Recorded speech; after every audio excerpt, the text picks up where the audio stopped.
Salut les devins, c'est Saikyo. Revenons ensemble sur un sujet simple mais important du chapitre numéro 12 de Boruto To Blue Vortex, le tout dernier en date. Le 13e, le prochain, est attendu pour le 20 août 2024, le dernier qui nous est parvenu, incorporé et soumiré sur sa couverture, ainsi que le titre non traduit en français, Toge Dama, composé de deux kanji en japonais qui signifient pour Toge épine, et Dama qui peut signifier sphère ou balle, comme Biju Dama, Genki Dama. Toge Dama peut alors se traduire par balle épineuse, sphère épineuse. C'est ce que l'on a vu apparaître en toute fin de chapitre, lorsque Hidari fut vaincu, une sorte de figue de barbarie tel que je l'ai qualifié lors de mon résumé, et au sortir à la fois du résumé que de la lecture de ce chapitre, pourtant j'avais pris le soin d'insister sur cela durant mon résumé pour que ça soit clair, de nombreuses personnes m'ont fait part de leur déception que Hidari soit vaincu et surtout qu'il soit mort / détruit. En fait c'est pas le cas, enfin pour la partie vaincu, oui il a été vaincu cette fois-là, ça c'est clair et net, c'est d'ailleurs une défaite qui m'a plutôt surpris du côté de Hidari, je m'y attendais vraiment pas, et d'une certaine manière chapeau à l'auteur pour cette surprise sortie du chapeau. Par contre je ne peux pas être d'accord, et c'est juste factuel concernant le fait justement que Hidari soit mort. J'espère que vous ne vous êtes pas fait avoir par des raccourcis, par des remixes, par des mensonges ou des erreurs. Hidari se prend une grosse raclée après un Rasengan Uzuiko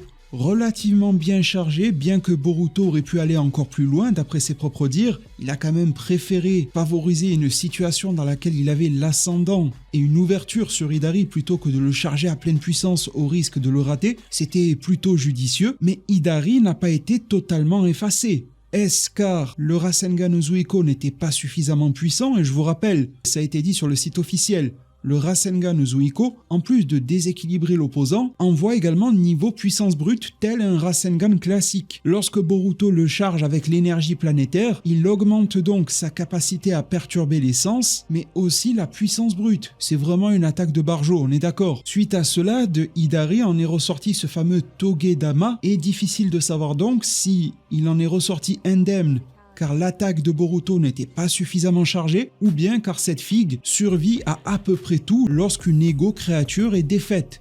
Ça peut être très facilement l'un ou l'autre. De ma propre interprétation, ce Toge Dama, possédant une forme de Rinnegan et pouvant se déplacer, voler un petit peu, il a l'air d'interagir avec son monde, et l'essence de l'ego-créature en question, ici Ego Sasuke, Hidari Shinju. Pour avoir l'entité complète, il faut donc mixer cette figue avec le chakra d'un personnage particulier. Pour Moegi, ça donne Matsuri, pour Bug, on a Ego Bug. Dura, allez savoir, j'espère que ce n'est pas la fusion d'une figue et d'un oignon. Et pour Hidari, c'était clair et net, c'était Sasuke. Enfermé dans l'arbre Shinju, on lui ponctionne son chakra, une entité emmenée qui s'éveille à une conscience qui transcende son instinct de Jubi, qui se pose tout un tas de questions, trouver tout un tas de réponses, parfois par la discussion, parfois par l'absorption de son obsession, à savoir ici Sarada. Ce Toge Dama apparaît comme l'essence jubiesque qui habitait, voire qui possédait en quelque sorte, qui avait la main mise sur le chakra de l'être enfermé dans l'arbre. Il y a donc un savant mélange entre les deux pour donner naissance à la créature.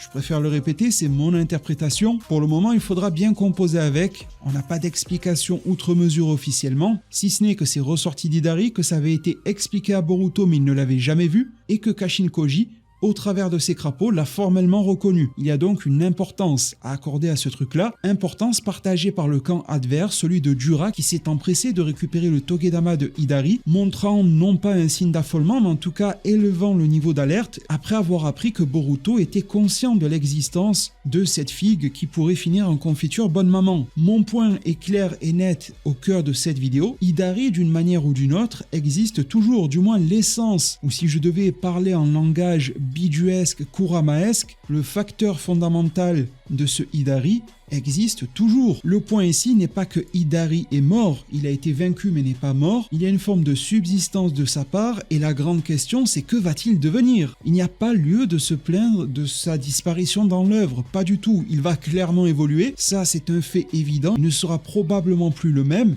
Et encore que, il y a tellement de pistes qui s'ouvrent. Cette sorte de fruit épineux peut très bien reconstituer le chakra de Sasuke, que cela soit à distance ou en se rendant directement à l'arbre, mais cet arbre a l'air protégé par Kashin Koji et accessoirement quand même, et ce n'est pas rien, par Boruto. La ponction de chakra peut-elle toujours avoir lieu à distance? Ce Togedama peut-il utiliser un autre personnage pour reformer une autre ego-créature? Si le lien existe à distance avec Sasuke pour extraire son chakra, cela voudrait dire reformation de Hidari, mais vu que le Hidari V1 entre guillemets a foiré, il faudrait le reconstruire encore plus balèze. On peut s'attendre à un Hidari qui débarquerait avec les fameux Rinnegan, qu'il avait déjà, mais aussi avec pourquoi pas un Rinne Sharingan ou un Sharingan. Transition Rinnegan Sharingan à volonté, un panel de techniques de Sasuke plus étoffé, tout cela est vraiment envisageable. Développement des techniques type Amaterasu Susanoo, parce qu'en vérité, l'écriture de ce personnage, elle a l'air d'avoir été éradiquée au moment même où elle commençait. C'est un peu bizarre dans le scénario pour ces créatures en plein voyage initiatique. Le plus important de ces voyages est évidemment celui de Dura. Peut-être que Hidari n'est au final qu'un pion dans l'échiquier de Dura, et à ce titre-là, en tant que créature dépendante des us et coutumes des Otsutsuki, il pourrait le grignoter.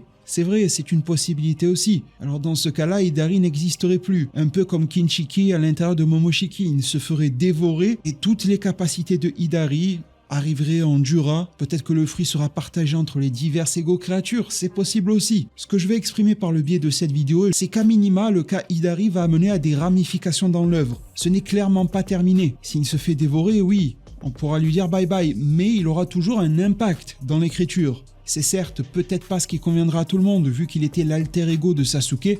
Beaucoup, dont moi à minima partiellement, voulaient le voir être développé, tout comme j'ai envie de voir ceux de Moegi ou de Bug l'être. Ça c'est pour les impacts indirects à minima. Mais le gars, le personnage peut clairement revenir. Peut-être pas au 13e chapitre, mais le temps de se refaire une forme de santé, d'enveloppe corporelle, le Togedama pourrait être refondé encore une fois, Hidari, Sasuke, et dans une V2 beaucoup plus compétente. Je n'en serais absolument pas choqué. La question majeure et d'ouverture à cette vidéo, c'est où va-t-on avec ces créatures, avec ces égo-créatures?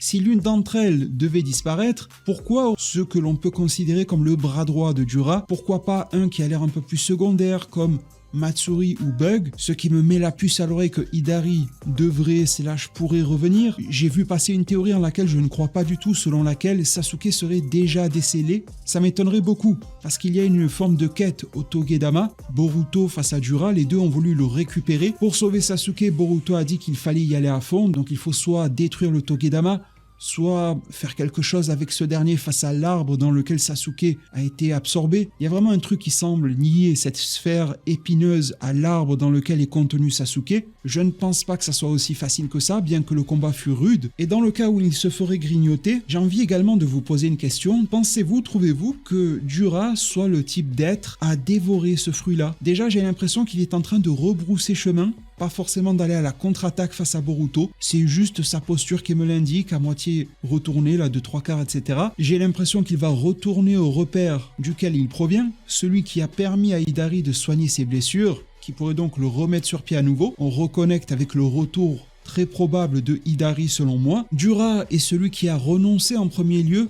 à dévorer Boruto et pourquoi pas Kawaki. Ce sont deux Otsutsuki, son instinct le pousse à les ingérer.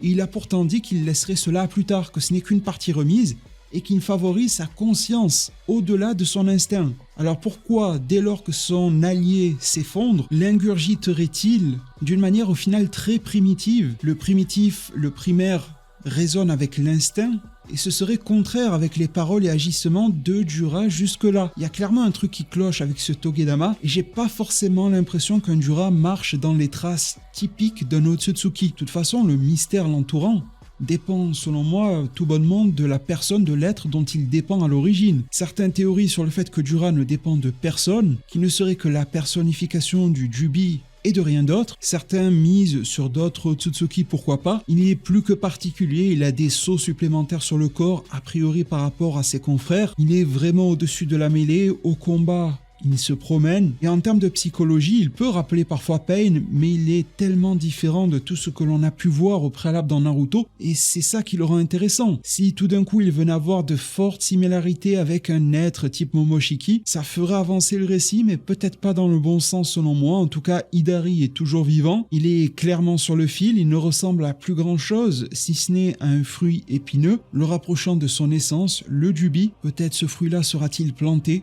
pour donner naissance à quelque chose de nouveau, et je vous quitterai dans cette vidéo en vous citant la preview du chapitre prochain. En toute fin de chapitre 12, il nous est dit, je cite, « Dura et ses sphères terrifiantes. Comment vont faire Boruto et les autres sans la clé pour libérer Sasuke ? Cette clé m'a tout l'air d'être le fameux Togedama. C'est devenu une sorte d'artefact / entité absolument centrale. Boruto et les autres le convoitent pour des raisons bien connues, libérer Sasuke, et Dura le veut aussi à tout prix. S'il venait à le manger, il se pourrait d'ailleurs que Sasuke soit libéré. Allez savoir. Peut-il le manger? C'est une autre question. Cela pourrait créer une forme de conflit. Si Dura est issu d'un autre être, d'un autre personnage, il y aurait une forme de double personnalité, double pouvoir, double chakra. C'est peut-être pas compatible du tout. Une fois de plus, le faisceau d'indices m'indique que Hidari est en bonne voie pour revenir d'une manière ou d'une autre, très sûrement dans une version améliorée de lui-même qui va encore pourchasser Sarada, qui pourra mener à bien son voyage initiatique, peut-être d'une manière un peu moins gourmande, peut-être plus dans l'enquête, la discussion, car en définitive, je ne suis pas certain qu'en absorbant Sarada, Hidari aurait réponse à toutes ces questions. Je pense qu'il a un réel travail à fournir, ce qui à terme, selon certaines théories que vous m'avez partagées, pourrait le mener à devenir allié de l'équipe de Boruto. Alors ça, c'est pour du beaucoup plus long terme, il me semble, et le personnage, sous cette forme de boule épineuse, est bien loin d'être en mesure de quoi que ce soit pour l'instant. C'était pour ma part un réel plaisir d'en discuter avec vous. D'autres sujets sont amenés à être développés sur ma chaîne YouTube. Si vous ne voulez pas les rater, abonnez-vous, activez la cloche, le pouce bleu si vous avez apprécié ce contenu. Merci vraiment pour tout. Prenez tous extrêmement bien soin de votre futur. Et à plus pour de prochains arts divinatoires.